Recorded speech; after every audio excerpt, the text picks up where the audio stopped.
নমস্কাৰ ছাৰ বাইদেউসকল। অসমৰ চৰকাৰী কৰ্মচাৰীসকলে নতুনকৈ OPS অৰ্থাৎ পুৰণি পেঞ্চনৰ সুবিধা লাভ কৰিবলৈ গৈ আছে। এয়া চাওক, পুৰণি পেঞ্চন ব্যৱস্থাৰ আওতালৈ অনাৰ চৰকাৰী নিৰ্দেশ। 40 সহস্ৰাধিক চৰকাৰী কৰ্মচাৰীলৈ আশাৰ ৰেঙনি। 16 ফেব্ৰুৱাৰীৰ বাতৰি হয়।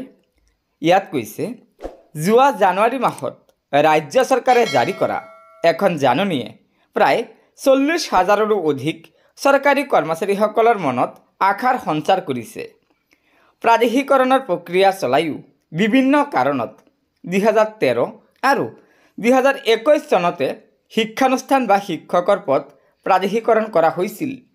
কিন্তু ৰাষ্ট্ৰীয় পেঞ্চন আঁচনি 2005 চনত প্ৰযোজ্য হোৱাৰ পাছত এই শিক্ষক কৰ্মচাৰীসকল পুৰণি পেঞ্চন ব্যৱস্থাৰ পৰা বঞ্চিত হ'বলগীয়া হৈছিল।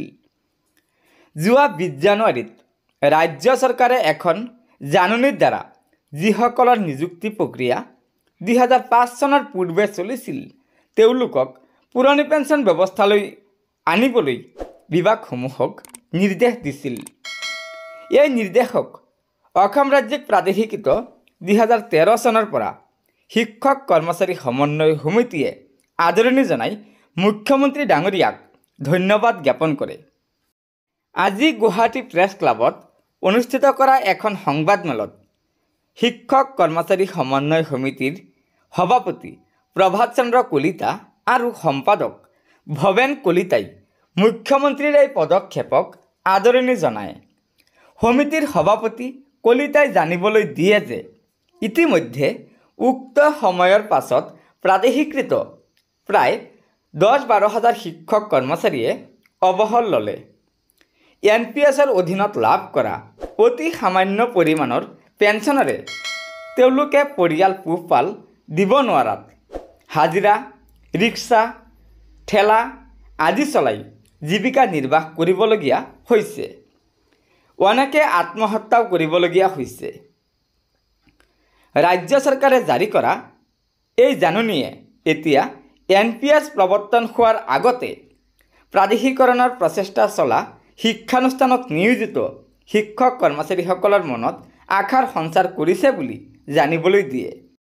গতিকে ছাৰ বাইদেউসকল, এয়া নিশ্চয় অসম চৰকাৰৰ এটা বৃহৎ সিদ্ধান্ত। কিয়নো অসম চৰকাৰে যিসকল চৰকাৰী কৰ্মচাৰীৰ নিযুক্তি প্ৰক্ৰিয়া 2005 চনৰ পূৰ্বতে আৰম্ভ কৰিছিল কিন্তু নিযুক্তি দিছিল 2005 চনৰ পিছত, সেইসকল চৰকাৰী কৰ্মচাৰীক নতুনকৈ OPS অৰ্থাৎ পুৰণি পেঞ্চনৰ সুবিধা দিবলৈ গৈ আছে।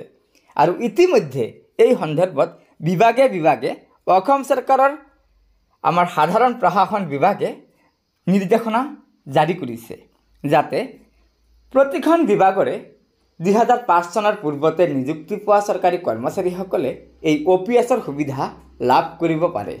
গতিকে ছাৰ বাইদেউসকল, আশা কৰিছোঁ লগৰ বন্ধুবৰ্গক এই ভিডিঅ'টো শ্বেয়াৰ কৰি আজিৰ এই সুখবৰটো জনাই দিব আৰু নতুনকৈ অহা ছাৰ বাইদেউসকলে চৰকাৰী কৰ্মচাৰীসকলৰ বিভিন্ন খবৰসমূহ পোনপ্ৰথমে পাবলৈ অনুগ্ৰহ কৰি আমাৰ এই চেনেলটো ছাবস্ক্ৰাইব কৰি ল'ব। ধন্যবাদ। জয় আই অসম।